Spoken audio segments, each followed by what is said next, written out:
Assassin's Creed Mirage, the latest Assassin's Creed. Well, for now anyway. Released nearly 2 years ago, I've now finally got round to playing it, and with a total time of 20 to 25 hours for full completion, I thought it made sense to get my first ever platinum on an Assassin's Creed game. Took a brief scan of all the trophies and found that it didn't seem that hard, to be honest. However, there were 51 of them, and the only trophy on paper which seemed difficult was the one where I had to fully complete each region, because yeah, I'm not doing that on Valhalla. Speaking of Valhalla, this game is meant to intertwine with Mirage, although throughout the story you don't really realise this apart from maybe at the start and a really confusing ending as well. Say what? Anyway, when we made it to Baghdad, I have to admit I was a big fan of this location provided. It just made a great location for an Assassin's Creed game, and one growl from Roshan later, and well, we're well underway. Now, as a Nihao, who we'll see a lot of throughout this game by the way, decided it's a great idea to infiltrate the palace and touch this random item which we know nothing about, and decided it's a great idea to assassinate the king as well. After waking up to Roshan, we get our first ever trophy, and throughout the rest of the start we basically just become an assassin, and we can skip this part because, well, you get the idea. Right, back to Baghdad. At this point, I have to confess I was actually enjoying the game for the most part, and the setting was really impressing me, so that probably helped as well. However, one thing I'm not too sure about is this investigation board, but the bureaus throughout the game are pretty cool as well. Throughout the game, the board will grow, and of course you go through all the missions, which most consist of getting information, finding the order member, and assassinating the order member. And that is pretty much all the trophies for the story. Throughout a lot of these missions, you'll find plenty of people around the map you can hire with tokens, and yeah, you get a trophy for hiring all of these about 5 times. Pretty easy set of trophies, to be honest, so we can complete all of these right now. Something which keeps on happening throughout the story is Basim has these weird nightmares, but 5 skips of time later, and we have another trophy. A bit of died to add on, and boom, another trophy. Let's skip all these trophy ones because, yeah, you get the idea. Eliminate someone and you get a trophy. The last story trophy is a little meh, a bit underwhelming. Just ends with Roshan eliminating her and we get a trophy.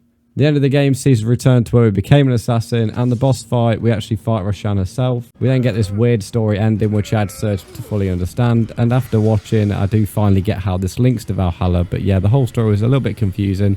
Still enjoyed the game though. After completing the game, I spent the next few hours collecting everything around the map. This is definitely the longest trophy. Of course, it allowed me to give this guy all his books he wanted, and I just knew there'd be one all the way on the other side of the map. I predicted that ages ago that something would be over there. Whilst going around, I also synchronized all the locations, pickpocketed a bunch of people, and got a bunch of cash to get this trophy as well. I needed to upgrade all my tools to get a trophy, so we kind of killed 2 birds with 1 stone, and we did a bunch of contracts to get components, and we needed to complete 10 of these contracts to get a trophy. So there's 2 in 1 done just like that. Thought I'd annoy a bunch of guards, and yeah, this completed a bunch of trophies. As I said, this plat had a lot of easy trophies, but it also had some annoying ones. Like this conflict one. Why? Collect all the skills later, and there's another trophy. This is also helped by the contracts as well. Throughout the game, I did a couple of other ones that upgraded my armor fully and the weapon, as well as obtaining both disguises and pickpocketing a guard with the blow dart. Open a token chest later, fly the bird around, and another 2 trophies. Some of the more annoying trophies include the Tales of Baghdad. I just found these a little inconvenient, and would have been a bit better had they made some proper side quest arcs with some side characters, a bit like the Odyssey trophy set. A quick Google to figure out an enigma later, also had to defeat this guy, and yeah, he's just annoying for no reason, especially early in the game. But by knocking that daft horn out of his hands, we get 2 trophies. Mirage also has a similar bounty system to Odyssey. And yeah, if we stay wanted at the maximum level for 10 minutes, that's another trophy. Oh, and ripping these posters down completes another part of the trophy. The coolest part of this game had to be the assassin focus, and you do get rewarded for this. A true hidden one trophy was just thrown in because why not?